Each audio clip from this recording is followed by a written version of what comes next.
It strikes me that there's a certain amount of bullshit going on here. I just want to clear something up, okay? Number one, it's not my fault that the play was lousy, okay? Number two, it certainly is not my fault that you didn't turn out to be an actress. Now, the sooner you get over this little soap opera, the better it's going to be for the both of us, okay? Number three, I don't happen to fit this role that you got from me of an insensitive suburban husband. You've been trying to lay that shit on me since we moved out here, so, like, I'll be damned if I'm going to wear it. Number four, April,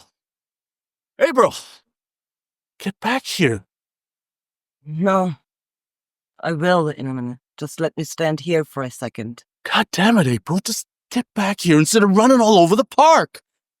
Haven't I made it clear? I don't particularly want to talk about it. Jesus Christ, I'm trying to be nice about this thing here. How kind of you. How terribly. What do you mean? I don't deserve this.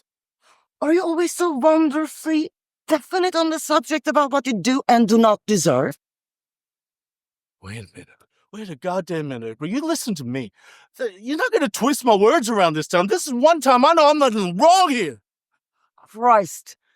I wish you had stayed calm. You know what you're like when you're like this? You're sick. You're really sick. And you know what you are? What? You're disgusting. Oh, yeah? You don't fool me, Frank. Just because you got me safely in this little trap here, you think you can just bully me and... You in a trap! You in a trap! Don't make me laugh! Me! You self-deluded, pathetic little boy! Look at you. Look at you. And tell me how, by any scratch of imagination, you call yourself a man. Fuck!